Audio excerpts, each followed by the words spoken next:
Bismillahirrahmanirrahim. Assalamualaikum warahmatullahi wabarakatuh.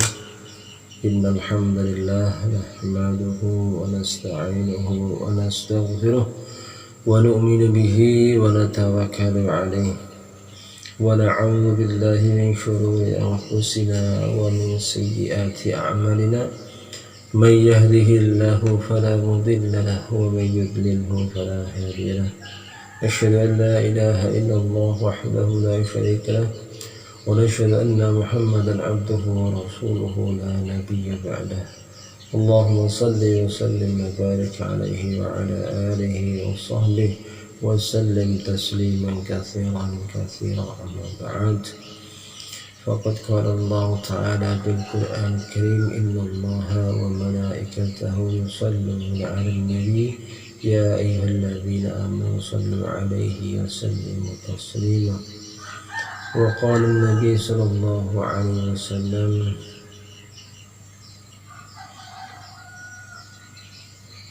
من أحيا سنتي فقد أحبني ومن أحبني كان معي في الجنة.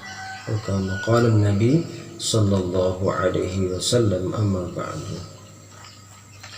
Pemirsa Munajat Channel rahimakumullah yang sama-sama dimuliakan Allah Subhanahu wa Ta'ala, di pagi hari yang mulia ini, di subuh yang mulia ini, tak lupa terus kita berzikir kepada Allah, menyanjung Allah dengan rasa syukur nikmat yang agung, bahwasanya Allah Ta'ala masih memberikan nikmat sehat, nikmat harta, nafas dan sebagainya. Inilah satu nikmat yang harus kita syukuri, ya. Nikmat hidup, nikmat iman, nikmat agama. Salawat dan salam kita haturkan kepada yang mulia Habibana Sayyidina Muhammad Nabi Sallallahu Alaihi Wasallam, karena atas pengorbanan beliaulah sehingga nur hidayah sampai kepada hati-hati kita. Pemirsa Munajat Channel rahimakumullah, peristiwa yang terjadi dalam kehidupan ini adalah skenario dari Allah. Apapun yang terjadi dalam kehidupan kita ini adalah skenario-nya Allah Subhanahu wa Ta'ala kepada kita, yang harus kita lalui. Seperti halnya ketika seorang yang berjalan di suatu tempat, maka dia melewati sungai, dia melewati bebatuan, dia melewati kerikil, ya, pasir, padang tandus, berduri, melewati hutan dan sebagainya. Ini sebagai perumpamaan bahwasanya Allah Subhanahu wa Ta'ala menjadikan kita manusia hidup di dunia ini, ya. Segala apa-apa hal yang terjadi dalam kehidupan ini adalah skenario dari Allah Subhanahu wa Ta'ala yang harus kita kerjakan. Hadirin dimuliakan Allah Subhanahu wa Ta'ala. Tetapi di dalamnya ini adalah satu hikmah buat kita, satu pelajaran buat kita. Kalau kita telah mengalami satu peristiwa yang besar dalam kehidupan kita, melekat dalam hati kita, maka ambil hikmahnya, dalam kehidupan. Karena kenapa? Karena di situ ada pelajaran yang berharga buat kita, pelajaran yang sangat berharga untuk kita.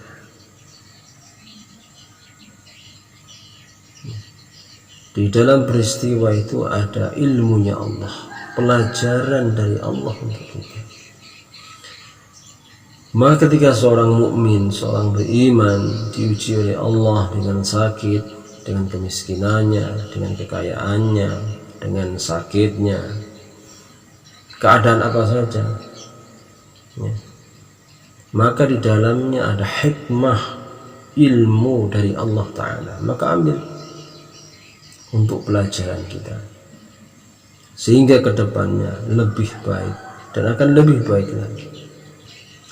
Pemirsa munajjal rahimakumullah wa jazakumullah, kalau hari ini Allah Ta'ala belum kirim kita ke masjid, Allah belum kirim kita ke majelis ta'lim, ya, Allah belum memberikan hidayah kepada kita sehingga kita belum sholat, belum baca Al-Quran, belum ngaji, belum zikir,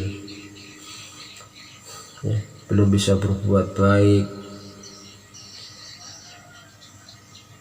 Hadirin yang dimuliakan Allah Subhanahu wa ta'ala, maka kunci yang pertama kalau kita ingin dapat hidayah dari Allah adalah, yang pertama adalah buka fikir kita. Buka fikir kita.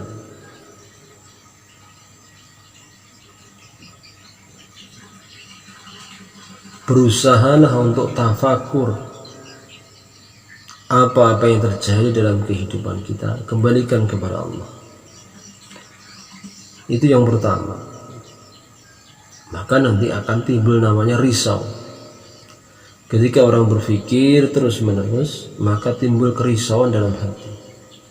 Nah, dengan kerisauan hati inilah satu pintu Allah Subhanahu wa ta'ala memberikan hidayah kepada kita. Jangan mengatakan, saya belum bisa begini, saya belum bisa begitu, untuk berbuat baik, untuk bertaubat dan sebagainya. Dengan perkataan demikian berarti Anda ingin jauh daripada nikmatnya Allah, sedangkan Anda dalam tanggungan Allah.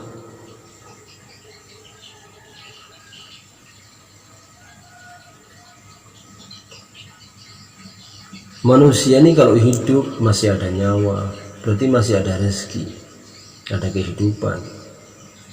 Ini semua dalam tanggungan Allah Subhanahu wa ta'ala. Jadi ketika kita ini masih bermaksiat kepada Allah, belum bisa bertaubat, ya, maka hendaknya kita katakan, mudah-mudahan Allah Ta'ala memberikan hidayah kepada saya yang dhaif, yang lemah ini. Itu lebih baik perkataan itu daripada, ya, kita membatasi nikmat Allah. Mana bisa Allah berikan hidayah kepada saya? Oh, saya ini durhaka, oh, saya ini pemabuk, peminum, zina dan sebagainya. Perkataan yang demikian ini Anda membatasi nikmatnya Allah, karena Anda dalam tanggungan Allah. Hadirin yang muliakan Allah Subhanahu wa ta'ala, pintu hidayah yang pertama adalah dengan membuka fikir kita. Kemudian timbul daripada risau. Dan kemudian apa? Berusahalah dengan berkata yang baik. Ini perbuatan secara zahir. Yang kedua, berusahalah untuk melihat kebaikan orang lain walaupun itu pendosa. Lihatlah kebaikannya.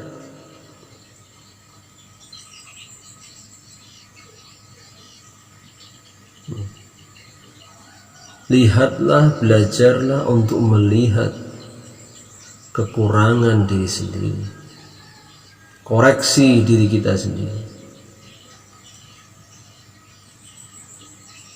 Kalau saya memaki orang itu, melihat keburukan orang itu, oh, berarti salah pemikiran saya. Harusnya koreksi diri sendiri. Saya ini seperti apa? Apakah saya lebih baik daripada seperti orang itu? Atau saya ini lebih buruk? Maka cobalah seperti itu. Maka insya Allah hati kita akan Allah Ta'ala akan beri hidayah kepada kita. Kemudian selanjutnya adalah berusahalah, sering-seringlah berkumpul bersama orang-orang yang soleh. Mungkin tidak setiap hari, tidak setiap minggu, mungkin bisa setiap bulan, meningkat setiap minggu, nanti meningkat setiap hari, berkumpul. Karena ketika orang ini berkumpul dengan orang soleh, gairah, semangat, keimanan, ketakwaannya akan mengimbas. Kalau orang ini dekat dengan penjual minyak kasturi, maka insya Allah dia akan dapat tercikan bau wanginya. Kalau kita dekat dengan orang-orang soleh, orang-orang takwa, orang-orang beriman, maka insya Allah kesolehannya akan mengimbas kepada kita. Maka sering-seringlah berkumpul dengan orang soleh, maka Allah Ta'ala akan berikan hidayah kepada kita. Tidak bisa setiap hari, setiap minggu, tidak bisa setiap minggu, setiap bulan, minimal setiap bulan, jangan setiap tahun, minimal setiap bulan. Anda duduk, Anda bicara, Anda muzakarah dengan orang soleh. Mungkin tidak majelis yang besar, mungkin cuma 4 mata atau beberapa orang saja, tetapi di dalamnya ada majelis ilmu, ada muzakarah di dalamnya, pentingnya agama. Maka duduklah, maka insya Allah hati kita akan dibuka oleh Allah. Allah akan masukkan hidayah dalam diri kita.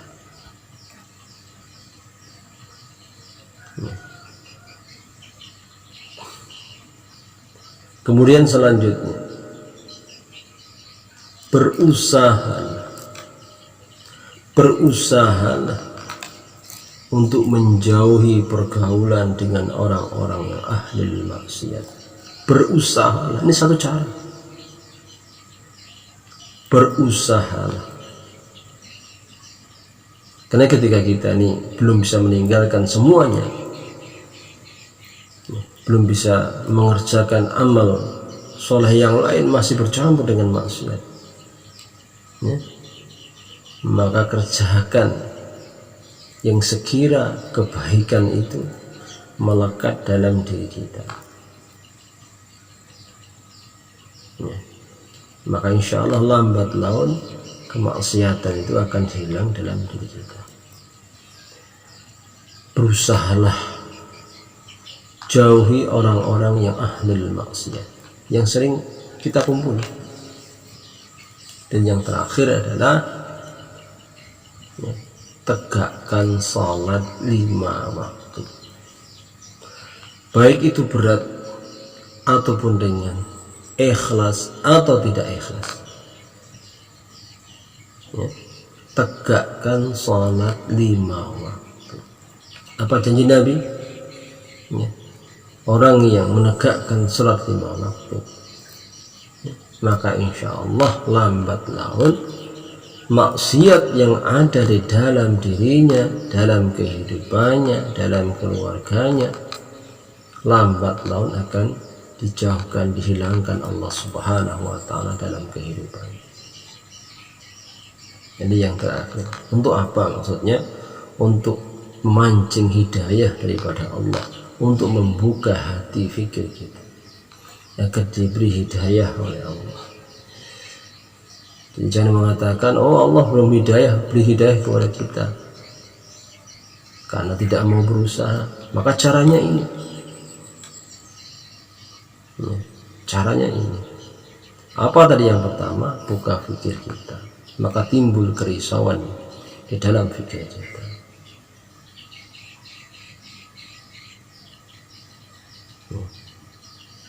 Buka fikir kita, maka akan timbul kerisauan dalam diri. Kalau sudah dirinya sudah risau, ya, dengan dirinya sendiri, maka nanti Allah akan buka pintu hidayah ke dalam diri kita, sebagaimana ruangan yang gelap, walaupun itu cuman ada satu cahaya yang kecil, lampunya tidak begitu terang tetapi ada cahayanya, maka insya Allah kita bisa berjalan dengan cahaya itu. Jalan arah kita akan tahu dengan berjalan di atas hidayah, berjalan di dalam hidayah, di dalam cahaya.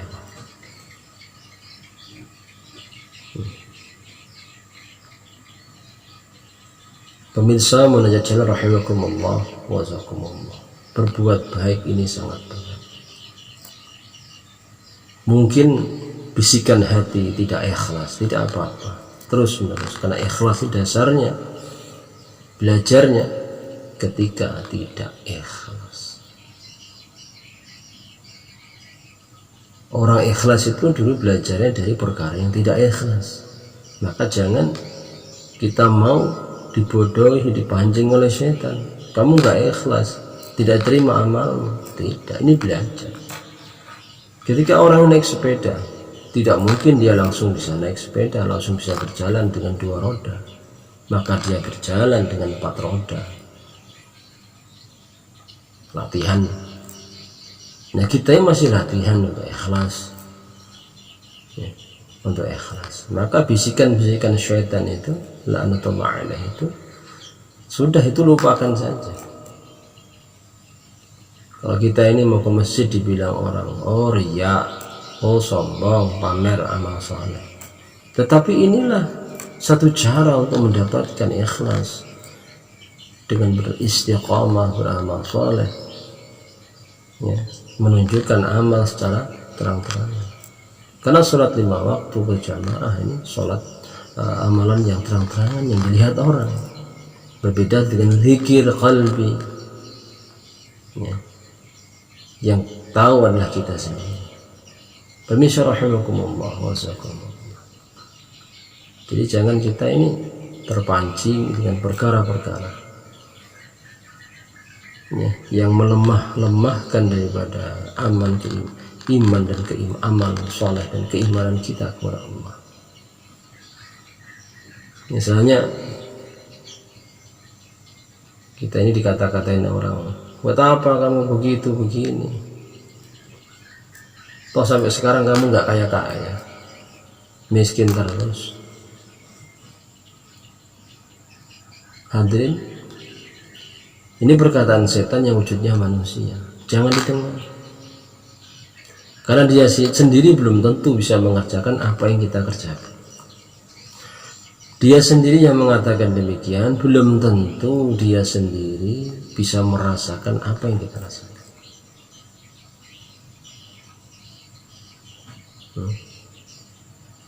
Jadi apa saja yang menjadikan melemahkan keimanan amal saleh kita ini, sudah istikhlas saja karena Allah Ta'ala, ya, ikhlas saja karena Allah Ta'ala. Saya begini, ini semata-mata mencari ridho Allah Subhanahu wa Ta'ala, bukan mencari pujian manusia. Maka insya Allah nanti lama-kelamaan timbul keikhlasan di dalam hati kita. Kenapa?